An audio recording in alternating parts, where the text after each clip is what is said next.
Amen. Praise the Lord. Glory to God. Okay, thanks God. Good morning, good afternoon, at good evening man sa ibang mga lugar. Aralin 3, mga dakilang bagay na ginawa sa atin ng Diyos. Sa sandaling ikaw ay nagsisi at tumanggap kay Jesus bilang Panginoon tagapagligtas, iyon natamo ang dakilang bagay na ito. Okay, review natin ng Aralin 1. Ang Aralin 1 ay payak na paraan sa kaligtasan. Aralin 2, ang katiyakan ng kaligtasan. Ngayon ay Aralin 3, mga dakilang bagay na ginawa sa atin ng Diyos. Amen? May mga bagay na dakila na ginawa sa atin ng Panginoon, di ba? So, pag tayo na ay nagsisi, naging nakawat sa ating kasalanan, sa kasalanan natin sa Panginoon, at tumanggap natin kay Jesus Christ bilang ating Panginoon at tagapagligtas, natamo natin yung mga dakilang bagay nito. Number 1, pinatawad ang ating kasalanan. Yun ang ginawang dakilang bagay sa atin ng Panginoon. Ang ating kasalanan ay pinatawad na. Okay? So, baka nag-aalala ka, no? May kasalanan pat ako nakaraan. Tanda natin, pinatawad na yan ni Lord. Yun ang blessing. So, yung tao, pag nagkasala, sige, nakasala ka sa akin, patawarin kita. Pero, meron pa rin sa isip natin na kasalanan ito sa akin. Ayan. Pero ang Diyos ay pinatawad na talaga. Merong verse dyan na, I will remember your sins no more. At itinapon na ng Diyos sa kalaliman ng dagat. Kaya, literally natanggap ang ganap na kapatawaran ng tayo ay magsisi. 1 John 1:9. Ano sa 1 John 1:9? That if thou shalt confess with thy mouth, if thou shalt confess thy sins. At tingnan lang natin ito para sigurado tayo. 1 John 1:9. If we confess our sins, He is faithful and just to forgive us our sins and to cleanse us from all unrighteousness. Pag in-confessar mo ro kasalanan, ang Diyos ay tapat at matuwid na patawarin tayo sa ating kasalanan, mga kasalanan, at linisin tayo sa lahat ng unrighteousness, yung kalikuan, yung hindi pagiging matuwid. At may another verse pa yan sa letter B, nilimot na ang lahat ng ating pagsalansang or kasalanan. Hebrews 10:17. Tingnan natin sa Hebrews 10:17 na napakagandang verse ito na nilimot ang ating mga pagsalansang. Hebrews 10 verse 17, sabi po dito, and their sins and iniquities will I remember no more.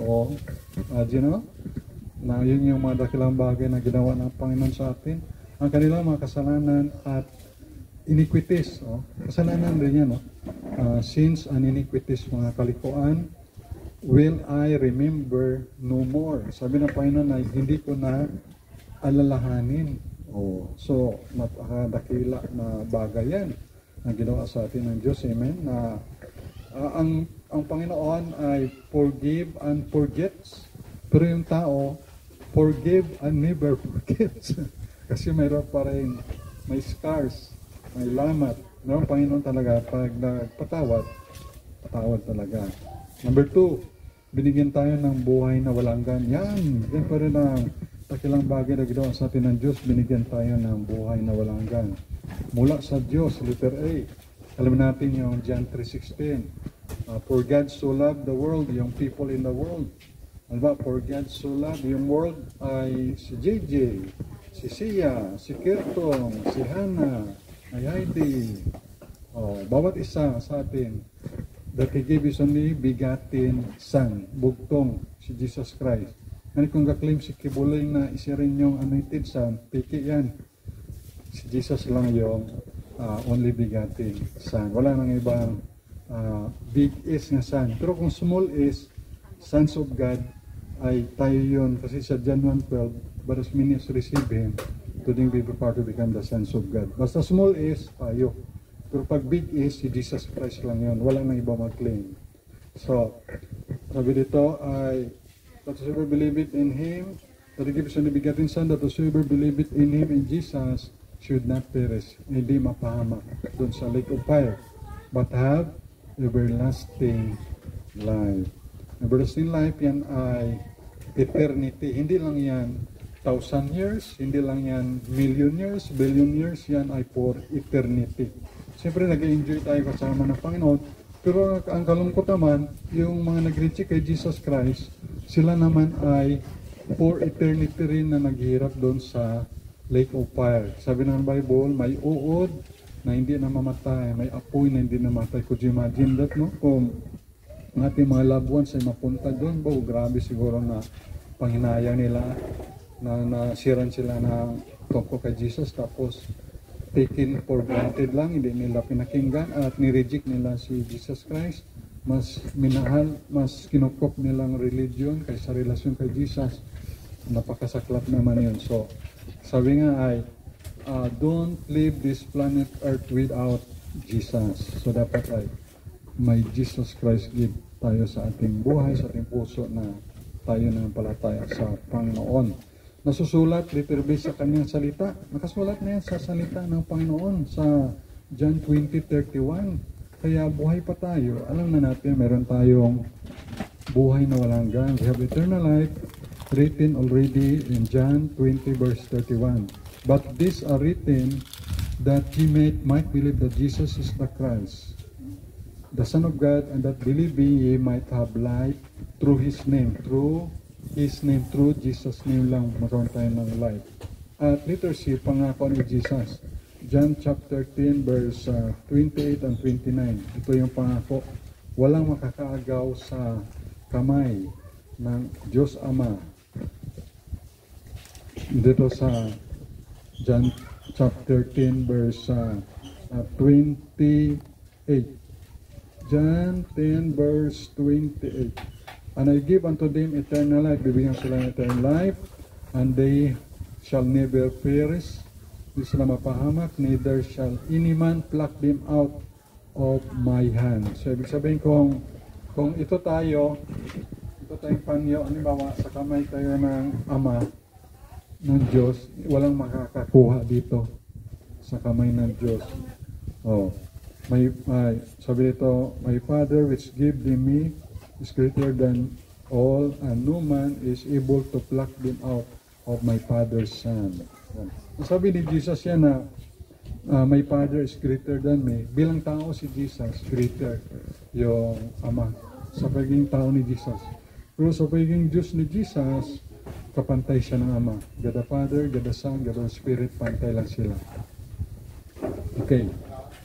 Naalala niyo sinabi ko nakaraan na sabi, even the Son of Man and the angels, hindi alam kung kailan darating si Jesus. Bilang tao si Jesus. So, bilang Diyos si Jesus, alam niyo kung kailan siya darating. So, ang pagkatao kasi ni Jesus, dalawa yan. Mayroong human nature at saka divine nature. Tayo rin naman, naging dalawa na. Meron tayong old sinful nature at meron tayong new nature tayo. Yung 2 Corinthians 5:17. Therefore, if any man be in Christ is a new creature. So, meron tayong divine nature din. Nakasulat rin sa book of Peter. Kaya kung pakainin mo yung old nature mo, yun ang mananalo. Kung pakainin mo ng Word of God kung pakainin mo yung old nature mo, old nature na makasanibutan nyo na mananalo. Pero pakainin mo naman yung new nature ng prayer, Word of God, ang new nature naman yung mananalo. Katulad rin yan, so may alaga kang asong puti at itim, at kung paawayin mo yung asong itim at puti at pinapakain mo palagi yung puti, siyempre puti ang mananalo. Yung napanood ko sa YouTube, yung delikado pala yung pitbull na aso, ay napatay niya yung amo niya, yung pitbull. Napanood ko pa kanina, kaya delikado pala, dapat pala mawarningan dun sa istansya. May pitbull sila, pitbull yun anong amo napatay niya. What nipon yun? Abuti. Pitbull, kung pala yun, delikado. Wala aning panalo yung gasingot ng ng mga bomba, yung mataas na mga aso, police dog, talo ng pitbull. Hindi kasi bibitaw yun hanggat hindi. Ha? Nakalak? Oo. Kaya yun. Ano din kung pinapakain natin yung ating new nature, yun yung mananalo. Oh. Kaya, sabi dito, kaya greater yung Ama kay Jesus. Sabi ni Jesus, ang Ama ay greater sa akin. So, nagsalita si Jesus bilang tao siya. Pero sa pagiging Diyos ni Jesus, kapantay siya ng Diyos Ama. One God in three persons. God the Father, God the Son, God the Holy Spirit. Number 3, pinawi ang hatol sa atin. Okay? So, tandaan nyo, wala na tayong hatol. Letter A, dahil kay Kristo Jesus, ang hatol ay kaparusahan, ay naalis na. John 5:24. John 5:24. Sabi dito sa John 5:24, Verily, verily, I say unto you, he that heareth my word, and believeth on him that sent me hath everlasting life, and shall not come into condemnation, but is passed from death unto life. So wala nang hatol, kundi pass na, lumipat na from death unto life. Yan yung blessing sa atin at Romans 8:1. Sabi sa Romans 8:1, therefore, if any man be in Christ, there is no condemnation. Sabi na Romans 8:1, Romans chapter 8 verse 1, therefore, there is therefore now no condemnation to them which are in Christ Jesus, who walk not after the flesh, but after the Spirit. Letter B, inako ng Panginoong Hesus ang lahat ng ating mga kasalanan. Kaya si Jesus Christ, pakinggan nyo ha, si Lord Jesus, siya yung sin bearer. Yan yung napaging ako kay Pastor Yuli na si Jesus ay sin bearer. Siya yung tagadala ng kasalanan natin. Sin bearer. Kaya sa 2 Corinthians 5:21 ay ito yung nakasulat. Si Siya J, tawin mo man. Bigyan mo may keso. Pero malimpyo dapat rin mong kamay. Wasans ka. 2 Corinthians 5:21. 2 Corinthians 5:21. Sabi po dito, for he hath made him to be sin. So, for us who knew no sin, o si Lord Jesus hindi alam yung kasalanan, that he might be made the righteousness of God in him. Number 4, tinanggap tayo bilang anak. Number 4, tinanggap tayo bilang anak. Tayo ay binigyan ng karapatan maging anak ng Diyos. So, privilege yan. Power. Sabi sa John 1:12, but as many as receive Jesus, to them will be power, authority to become the sons of God, even to them that believe on His name. At sa 1 John 3:1-2, 1 John chapter 3 verse 1 and 2, behold, what manner of love the Father hath bestowed upon us, that we should be called the sons of God. Therefore the world knoweth us not, because it knew him not. Beloved, now are we the sons of God, and it doth not yet appear what we shall be. But we know that when he shall appear, we shall be like him, for we shall see him as he is. We shall be like him. We shall be like Jesus. Ibig sabihin, ang goal ng Diyos sa atin ay maging Christ-likeness. Christ-like tayo. Yan ang goal of the Father sa atin. Maging Christ-like tayo. Ditabi bago tayo naligtas, tayo ay kabilang sa maling pamilya. Before tayo naligtas, kung tayo, sa pamilya tayo ng kaaway. John 8:44, tingnan mo. Sa John 8:44, even yung mga religious leader, mga Pariseo, Saduceo, ito yung sinabi ni Lord Jesus sa kanila. Ganito rin tayo dati. Hindi porke nagkatrabaho man na sa simbahan, sa templo, sa Baptist Church, anong simbahan ay nag-serve sila man ay layman, preacher, o pastor, o worker, hindi garantiya pala yun na ligtas or anak sila ng Diyos. Hindi. Itong mga Pariseo ay Saduceo, sa templo sila nagkatrabaho pero hindi pala sila ligtas. O tingnan, sabi ni Jesus kanila, John 8:44. Ye are of your father the devil. Yung din sinabihan ni Lord Jesus. Kasi nung nagsasabi sa kanina, yung Diyos, si Jesus Christ. Sabi ni Jesus, kaya kilala ni Jesus sa kanila, kahit katrabaho kayo sa templo, Ye are of your father the devil, ang iyong ama ay Diablo, demonyo, and the lust of your father ye will do.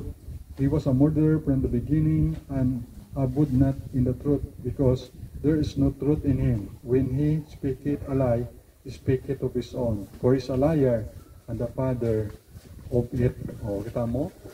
Aniya, hindi garantiya pala na sa simbahan o sa templo, siya ay nag-preach. Sabi ni, napanood ko sa YouTube, si Kibuloy, sabi niya, nang ako ang may-ari ng kaluluwaan niyo, dadaan kayo sa akin. Kung hindi kayo dadaan sa akin, ay hindi kayo makapasok sa langit. Aragoy. Maling turo. No? Si Jesus lang ang way. Oo. Tapos ay, ba't siya katago ngayon? Oo. Sabi ng Bible ay, Jesus said, I am the way, the truth, and the life. Oo. Kaya, pero marami pa rin siyang naloko, no? Ng kanyang mga maling katuruan.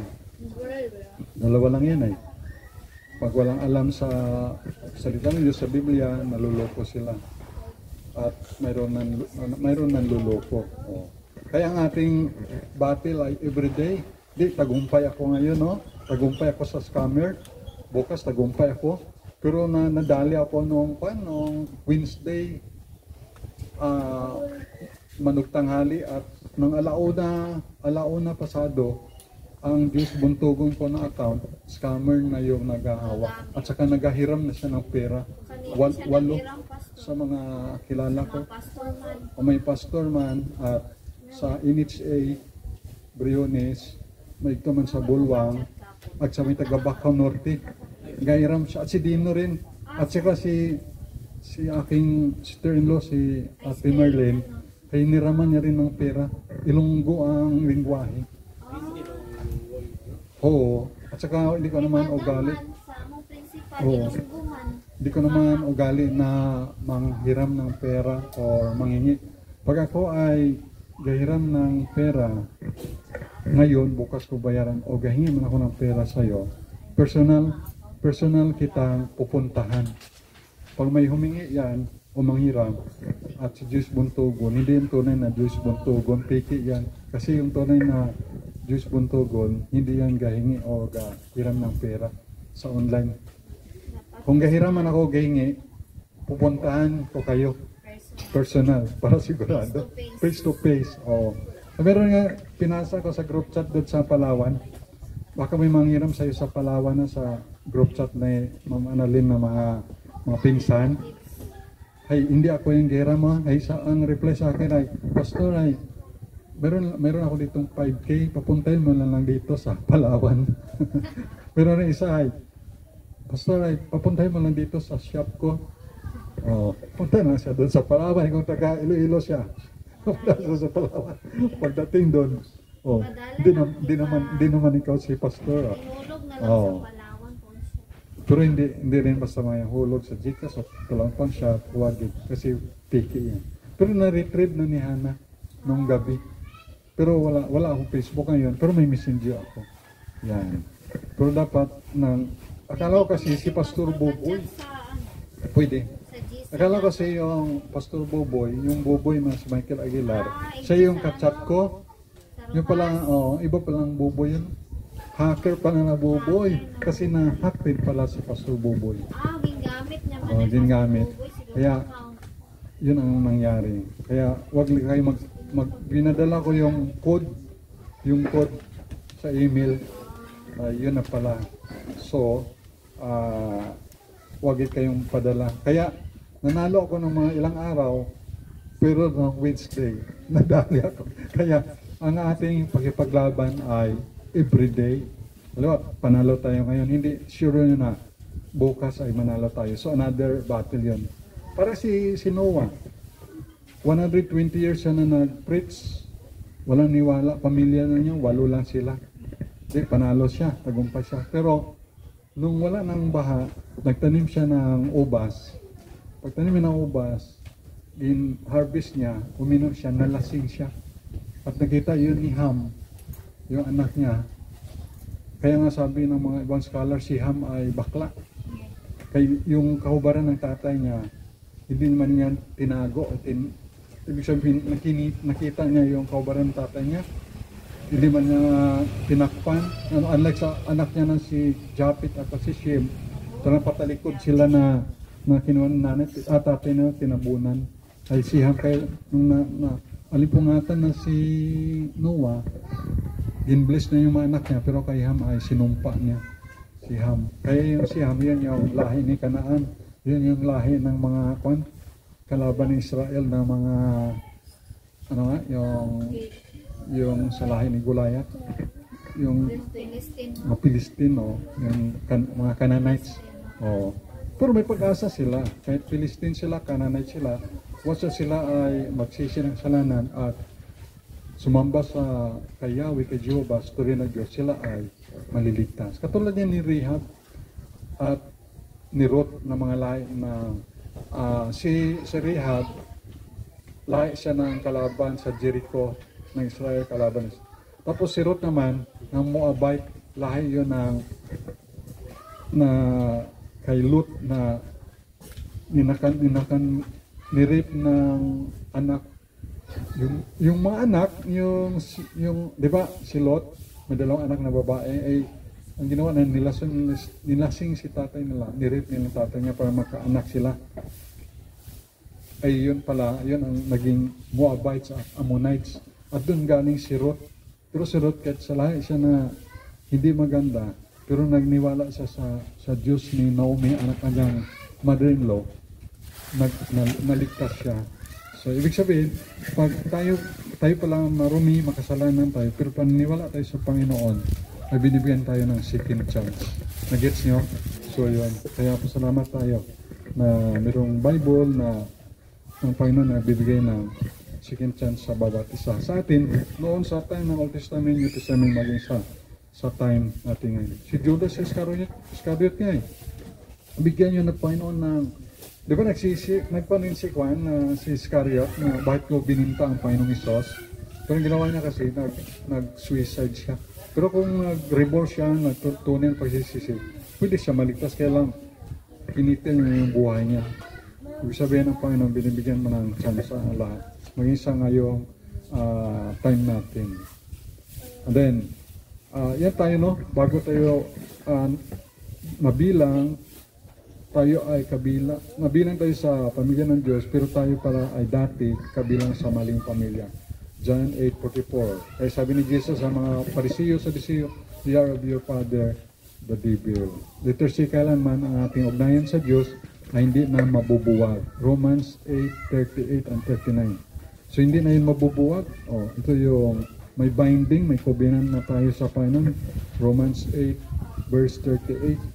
"For I am persuaded that neither death, nor life, nor angels, nor principalities, nor powers, nor things present, nor things to come, nor height, nor depth, nor any other creature shall be able to separate us from the love of God, which is in Christ Jesus our Lord." So hindi na tayo mahiwalay sa pag-ibig ng Diyos. Yung kalaliman, kataasan, sabi dito na neither death nor life, o mga anghel, o principalities, yung kapangyarihan, or things present, or things to come, yung taas, yung lalim, or sinumang mga nilalang, ay hindi makapaghiwalay sa atin sa pag-ibig ng Diyos na kay Kristo Jesus na ating Panginoon. Number 5, ipinaganda tayo ng lugar sa langit, sa karya ng Diyos. Ipinaganda tayo ng lugar sa langit. Darating araw na si Jesus, wala yan, huwag kanyan, kung credit yan, huwag sagutin. Ipinaganda tayo ng lugar sa langit. Darating araw na si Jesus ay babalik at tayo ay kukunin upang makapiling sa langit. John 14 verse 1 hanggang 3. John 14 hanggang 1 hanggang 3. "Let not your heart be troubled. Believe in God, believe also in me. In my Father's house are many mansions." Gatis tayo dito gatis tayo dito na baha, na gatis tayo ng hindi maganda ating mga tahanan, pero daring araw, after 100 years, sa mga matanda, meron na tayong mansion rin. mabuhay pa ako ng 100 years, 152 na ako nun. If it were not so, I would have told you, I'm going to prepare a place for you. Verse 3, and if I go and prepare a place for you, I will come again and receive you unto myself, that where I am, there ye may be also. Kaya sa 2 Corinthians 5, verse 1 and 2, 2 Corinthians chapter 5, verse 1 and 2, for we know that if our earthly house of this tabernacle were dissolved, we have a building of God, and house not made with hands, eternal in the heavens. For in this we groan earnestly, desiring to be clothed upon with our house which is from heaven. And then the last, number 6, binigyan tayo ng bagong uri ng pamumuhay. Binigyan tayo ng bagong uri ng pamumuhay, literal tayo naging bagong nilalang. 2 Corinthians 5:17, therefore, if any man be in Christ, he is a new creature.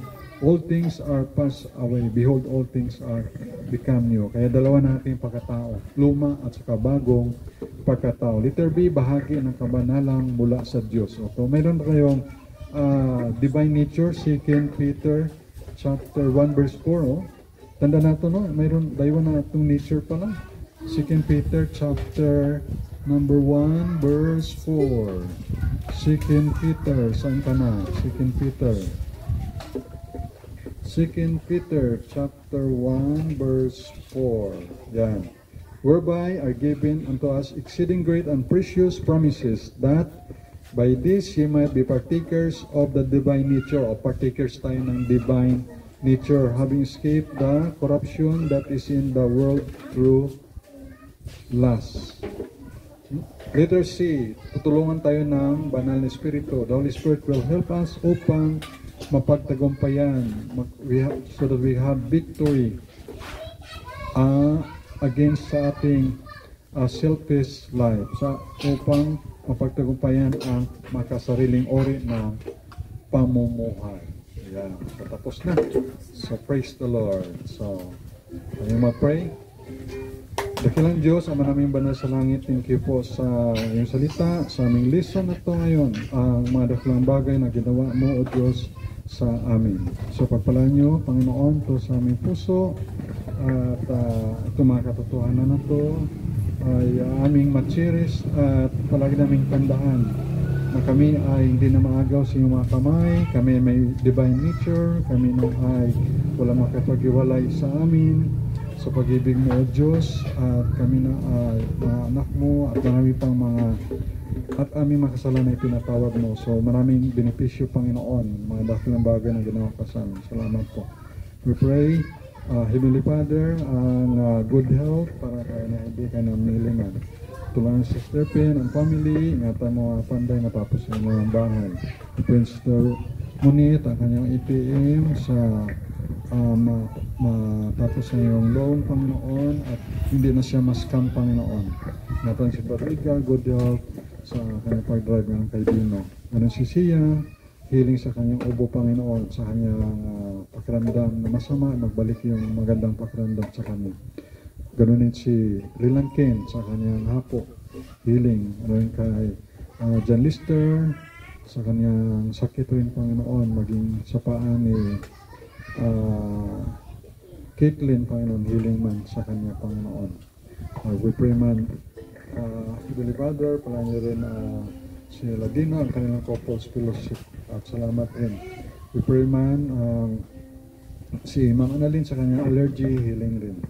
At wisdom rin sa mga nag-aaral kay Hannah GJ, kay Sia, kay Rilankin, Kertong, John Lister, Ricky J, Linlin, kay Jomar, Panginoon. Ganun yung kay sa aming bisita, kay tulong niyo sa kanyang pag-aaral din. At ganun, Panginoon, si Prince Papa, pagkakalibang yung magandang trabaho. Natang si Brother Bungrin sa pag-drive at sa pag-biyahe. Kami na Brother John, si Dino, sa mga anak mo nag-drive, ingatan niyo, Panginoon. Palain namin bansa, Panginoon, at ang Israel, palain niyo salvation ng mga Hudyo at mga Palestine, salvation nila. Tapos yung gera sa Israel, sa Gaza, maging sa Ukraine, Panginoon. Pag-ibig ang maghari. Because God is love. At we pray mga pastor, evangelist, missionary, mga tapat sa iyo, ingatan, tulungan pa ng maraming mga kaluluwang maligtas, makilala kay Jesus Christ, Lord and Savior. Wala namin mga friends sa YouTube, sa Facebook. I pray, Panginoon, yung mga hacker, mga scammer, Panginoon, ay magbago, magsisi, at magkaroon takot sa inyo, Panginoon, huwag manloko, huwag manghiram ng pera, gamitin ang mga account ng mga anak mo sa kanilang pangluloko, Panginoon. We pray for their salvation also. Na sila magsipag, magtrabaho ng tama. We pray rin, Heavenly Father, ang mga loved ones, maasibag at masay, Panginoon. Salamat po ng marami at sa iyo ang lahat ng glory and ng power. We pray, Panginoon, ang bawat isa nandito, mag hindi nabanggit, ay we pray, Panginoon, ay kayong papalain at tulungan, gabayan. At kayo magkalog ng mga pangailangan, spiritual, material, financial. Palay namin giving, gawin namin pagkain physical, iblis mo, Panginoon. In Jesus Christ's name, Amen. Amen. Okay. Praise the Lord.